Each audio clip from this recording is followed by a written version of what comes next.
ക്രിയേഷൻ്റെ പുതിയൊരു എപ്പിസോഡിലേക്ക് എല്ലാവർക്കും സ്വാഗതം.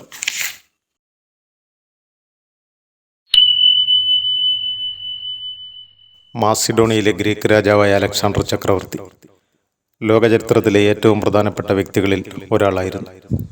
ഏഷ്യയും വടക്കുകിഴക്ക് ആഫ്രിക്കയും വരെ നീണ്ടുകിടന്ന സാമ്രാജ്യത്തിൻ്റെ അധിപൻ. പരാജയം എന്തെന്നറിഞ്ഞിട്ടില്ലാത്ത അലക്സാണ്ടർ യൂറോപ്യൻ യുദ്ധത്തിൻ്റെ വിജയത്തിന് ശേഷം ഏഷ്യയിലേക്ക് തിരിഞ്ഞു.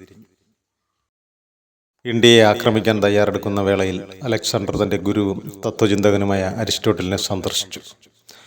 ഞാൻ ഭാരതത്തെ കീഴടക്കാൻ പോവുകയാണ്. വിജയിച്ചു വരുമ്പോൾ അങ്ങേക്ക് ഞാൻ എന്താണ് കൊണ്ടുവരേണ്ടത്? അരിസ്റ്റോട്ടിൽ ആവശ്യപ്പെട്ടത് ഇതായിരുന്നു: ഇവിടെ കിട്ടാത്തത് എന്താണോ അത്. ഗുരുവിൻ്റെ മറുപടി അലക്സാണ്ടറിന് പെട്ടെന്ന് മനസ്സിലായില്ലെങ്കിലും ഗുരുവിന് നീരസം തോന്നുമെന്നോർത്ത് മറിച്ചൊന്നും ചോദിച്ചില്ല. BC 326 അലക്സാണ്ടർ ഇന്ത്യ കീഴടക്കി. ഗ്രീസ് മുതൽ ഈജിപ്റ്റ് വരെയും പിന്നീട് വടക്കു പടിഞ്ഞാറ് ഇന്ത്യ വരെയും തൻ്റെ 30ാമത്തെ വയസ്സിൽ അലക്സാണ്ടർ കാൽ കീഴിലാക്കി.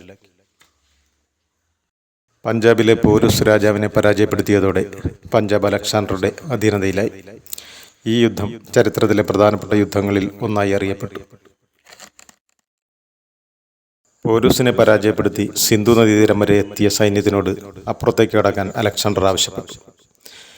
എന്നാൽ ഭാരതത്തിലെ വനങ്ങളും മഴക്കാടുകളും അജ്ഞാതമായ പ്രദേശവും കണ്ട് ഭയചകിതരായ സൈന്യം അത് വിസമ്മതിച്ചു. അങ്ങനെ സൈന്യത്തിൻ്റെ പ്രതിഷേധം മൂലം മുന്നോട്ടുള്ള യാത്ര അലക്സാണ്ടറിന് ഒഴിവാക്കേണ്ടി വന്നു. BC 326 ഇന്ത്യയിൽ വന്ന അലക്സാണ്ടർ ഒരു വർഷത്തോളം ഇവിടെ നിലയുറപ്പിച്ചു. ഈ സമയം സിന്ധു നദിയുടെ കിഴക്കൻ തീരത്തുള്ള നിരവധി രാജ്യങ്ങൾ അലക്സാണ്ടർ പിടിച്ചടക്കിയിരുന്നു. ലോകചരിത്രത്തിലെ വഴിത്തിരിവായിരുന്നു അലക്സാണ്ടറുടെ ഇന്ത്യയിലേക്കുള്ള വരവ്. ഗ്രീക്ക് ഭാരതീയ സംസ്കാരങ്ങളുടെ കൂടിച്ചേരൽ, ഭാരതവും ഗ്രീക്കും തമ്മിലുള്ള വ്യാപാര ബന്ധം, ഗ്രീസിലേക്കുള്ള ബുദ്ധമതത്തിൻ്റെ വരവ്, ഇതെല്ലാം ഭാരതവും ഗ്രീസും തമ്മിലുള്ള ബന്ധത്തിൻ്റെ ആഴം തുറന്നു കാണിക്കുന്നു. ഇന്ത്യയിൽ നിന്നും തിരിച്ചുപോയ സൈന്യത്തിൽ നിന്നും പകർന്നു കിട്ടിയതാകാം അലക്സാണ്ടർ മലേറിയ ബാധിതനായി. രോഗത്തിൻ്റെ തീവ്രത ഡോക്ടർമാരുടെ കഴിവുകൾക്കും അപ്പുറമായിരുന്നു. പങ്കെടുത്ത യുദ്ധങ്ങളിലെല്ലാം വിജയം മാത്രം കൈവരിച്ച അലക്സാണ്ടർ ആദ്യമായി കരയുന്നത് ഭടന്മാർ കണ്ടു.